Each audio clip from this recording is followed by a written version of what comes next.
Ukrainian President Volodymyr Zelenskyy has hailed a truce proposal by the U.S. as positive after 8 hours of talks between both sides and Saudi Arabia. The 30-day ceasefire plan will now be brought to Moscow for its review and consideration.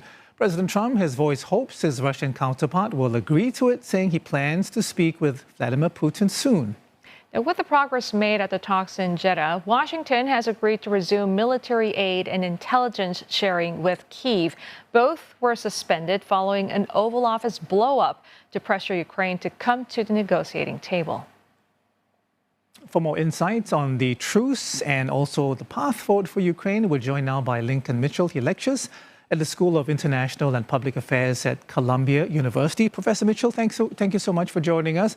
I want to start by asking you, when you look into the bones of the agreement, does it give you reason to be confident about lasting peace? It sounds like it's a complete ceasefire, but 30 days feels a bit short, and we also know that weapons and intel will resume flowing into the conflict zone. I have no confidence in this at all for a couple of reasons. First, it's an agreement made between the United States and Ukraine without Russia, who is really the main belligerent in this war. So that what the United States and Ukraine say to each other is nice, but it's not really relevant. Russia has to agree. I don't know that Russia would agree to this deal. And this deal, by nature, it's a temporary ceasefire because it doesn't address any of the longer term issues. What territory would Russia get at the end of, if there were to be a ceasefire? What would Ukraine get?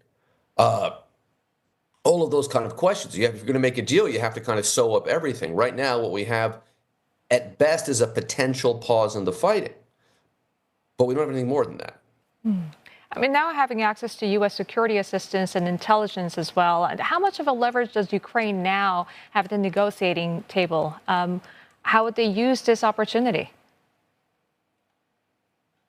Well, I don't know that Ukraine has any leverage here. Marco Rubio and Mike Walls are much more pro-Ukraine, particularly Rubio, than Donald Trump and J.D. Vance. Rubio in the Senate, until he really realized he had a chance of being on the ticket, was very strongly pro-Ukraine, kind of a traditional Republican in that matter. Walls to a slightly lesser degree, but essentially similarly. The real anti-Ukraine energy comes from the White House, specifically from Vice President Vance, and also from Elon Musk, for a whole range of reasons that are kind of inexplicable, and of course from Trump. So Rubio is not a typical Secretary of State who is able to negotiate on behalf of the United States. So that you make a deal with Rubio, that has to go back to Washington. Trump will speak to Putin. And we know, now Trump has been president one whole term and part of his second one, that when Trump speaks to Putin, he tends to walk away doing what Putin wants. So Ukraine has to hope for the best here. They're again putting their hopes in Trump kind of taking their side, which seems unlikely. But they don't have to go for this deal anyway. They can walk away from this. I mean, obviously, support the United States is important, but Europe is beginning to step up. And it is important to note that Russia is, doing some real damage in Ukraine, real horrors they're committing there. But their military is getting humiliated in Ukraine as well. So Ukraine can keep fighting. And that's the only leverage they have, is that increasingly the United States has less power, and Ukraine may need the United States less if Europe will step up and support them. I want to ask you about what you just said about that upcoming conversation between President Trump and President Putin. I'm wondering if Trump will be putting as much pressure, if you like, on Putin, that is, as he was putting on Zelenskyy. I mean, he didn't take his foot off the pedal with Kyiv. I mean, is it going to be a similar situation of maximum pressure on Moscow at all? No, Trump has never put any pressure. No, Trump has never put any pressure on Putin. And we know from Trump that he tends to have a lot of venom, a lot of anger towards our traditional allies. Perhaps they were because they were allies of Democratic presidents. I mean, who knows, really? But I don't expect him to put any pressure on Putin. Quite the opposite. Now, a typical American president would, but Trump won't. So I think Putin is in a very powerful position here because he has Trump's number. I mean, if you go back to that White House meeting, which you referred to as a blow-up with President Zelenskyy, one of the most strange moments in that meeting, of what was generally a very strange meeting, was when Putin gave some long story about what he calls the Russia hoax, but really about investigating his campaign's what could charitably be described as questionable ties with Russia. But his language suggested that somehow he and Putin were together being, persecuted by these angry radical Democrats. He identifies with Putin, and he's not going to put any pressure on him. Okay, so if Putin rejects this ceasefire, then how would Trump react? I mean, given that the U.S. has emphasized its role in convincing Russia to agree to the ceasefire.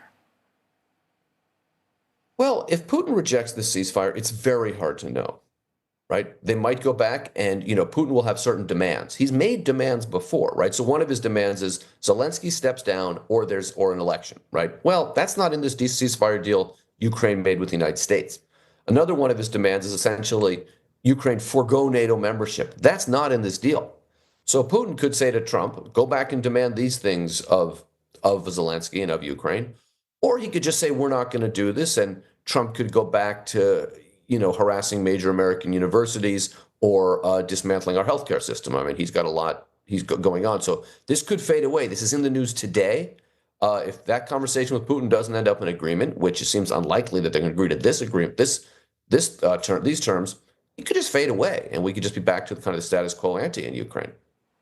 And Prof. Mitchell, before we let you go, final one here about where you think U.S.-Ukraine relations are. I mean, given the language and the progress that has been achieved, can we say that they've reconciled or at least repaired a little bit of those badly frayed relations?